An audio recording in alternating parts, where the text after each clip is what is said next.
Coming up on the Together for Good podcast, I'm Pastor Nate, and this is not a Christmas story. Welcome to the Together for Good podcast, a podcast created by Bethany Lutheran Church in Cherry Hills Village, Colorado, and hosted by me, Pastor Nate Preisinger. On Together for Good, our goal is to provide practical, engaging content that supports you without expectations. Whether you're feeling disconnected from traditional religion or simply exploring what faith means in your life, we're here to walk alongside you. No matter where you are on your journey of faith, we're glad you're here. Welcome to Together for Good.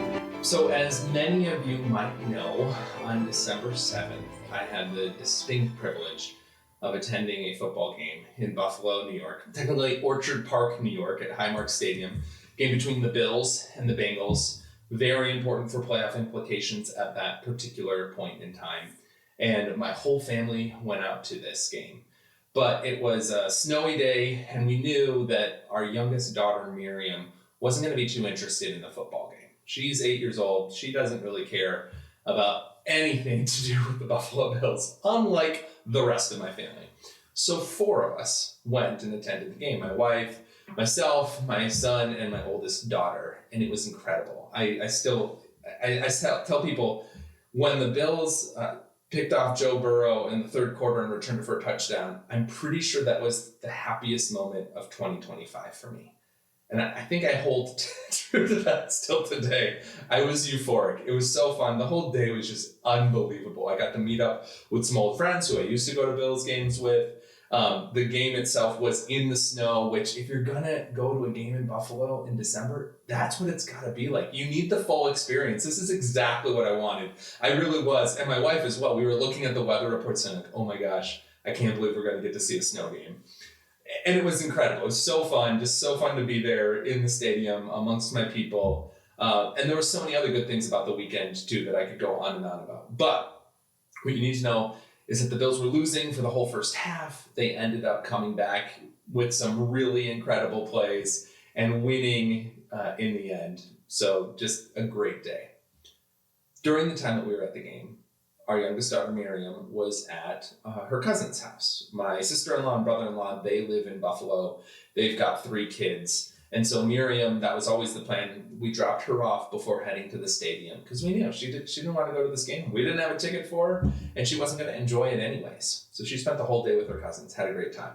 When the game finished, my wife and my 2 older kids, we all went back to the cousin's house where Miriam had been spending the whole day. And we were talking about the game. They, of course, had watched it. They living in Buffalo, my sister-in-law and brother-in-law, big Bills fans as well. And so it was so exciting, and we were recounting all the great moments together. And we had a really lovely family dinner together, both of our families, and just a really lovely evening to kind of finish up the day. The next morning, we're at the hotel eating breakfast together, about to head to the airport to get on our flight. So we're sitting down to eat, and Miriam looks up from her pancakes and says, "So, did the Bills win?" This is the next morning. She had been there. They watched the game at the house where she was staying, but she was just too present and engaged, hanging out with her cousins. She didn't hear anything that we said when we came home about how exciting it was that the Bills won. As we recounted all the events of the game, she was completely oblivious to all this. She didn't even think to check in about the game until breakfast the next morning. Here's where I see God in this story. Miriam is reminding us, one, that sports are just for fun and they don't matter to everybody in this world. And that goes for a variety of different experiences. Not everyone experiences this life in the same way. And so that can be so true of our experience of God. If we're talking about the almighty, eternal creator of the universe, there is so much that can be said about that. And there's not just one particular way of articulating who God is. And if there's a person who says they know this explicitly, you should run.